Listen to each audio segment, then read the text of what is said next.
पथिक की पहली सीढ़ी है कि अपनी वाणी पर अंकुश कर ले। वांग निरोधो योगस्य प्रथमम द्वारम, मौन का आश्रय ले लो। ज्यादा बोलने का अभ्यास ही नहीं होना चाहिए। बड़े अपराध बन जाते हैं, निंदा स्तुति बन जाती है, दोष दर्शन होने लगता है, वो साधक गिर जाता है। मौन का स्वभाव बनाना चाहिए। जड़ मौन यहां वृंदावन में ठीक नहीं। यहां हम राधा राधा बोलेंगे, प्रभु की चर्चा बोलेंगे, कोई प्रश्न करेगा तो जो शास्त्र सम्मत बात है उत्तर देंगे, नहीं तो मौन रहेंगे। प्रपंच की तरफ से पूर्ण मौन होना चाहिए।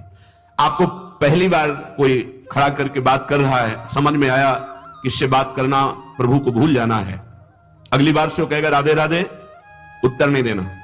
श्री हरिवंश, उत्तर नहीं देना। अंदर से श्री हरिवंश बोले, चल दिए।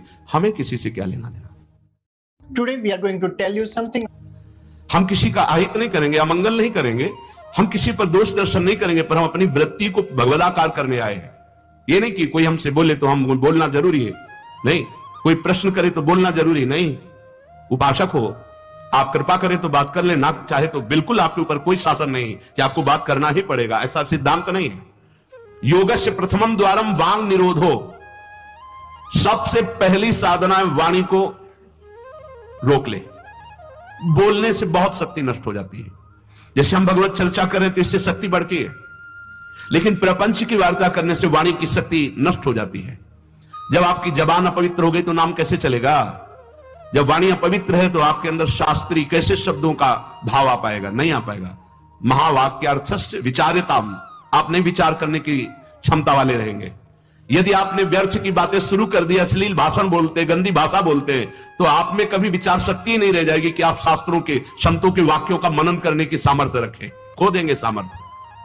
बहुत अमृतमय वचन निकलते हैं मौन वाणी को पावन रखने वालों के, एकदम शहद में डूबे हुए वचन। इसलिए वाणी पर अंकुश कीजिए। जरूरत हो तो बोलिए, नहीं तो मौन। श्री जी का जस गाइए, नाम कीर्तन कीजिए, इसके अलावा मौन रहिए। इन नियम ले लीजिए। जब आए हो भगवत प्राप्ति के लिए तो काहे को बख्शो। इन इंद्रियों को सीधे अनुशासन में लीजिए ना।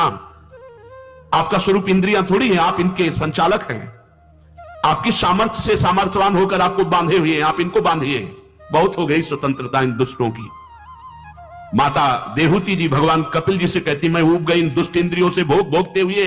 नाथ, अब वो उपाय बताइए जिनसे इन दुष्ट इंद्रियों के कब्जे से मैं बाहर निकलूं। माता देहूती जी, ये बहुत दुष्ट है, ये कुछ मिनट तो लगेगा, बहुत शांत है और भगवत स्वरूप में लगने वाली हैं, और एक क्षण में गिरा के ऐसे नरक में खड़ा कर देंगी जहां पश्चाताप ही होता है, हाथ कुछ नहीं लगता। योगस्य प्रथमम द्वारम वांग निरोधो, फिर अपरिग्रह। पहला द्वार है वाणी पर शासन कीजिए। हम वाणी गायन करेंगे, श्री जी के लीला चरित्र, नाम कीर्तन, इसके अलावा मौन। कई साधु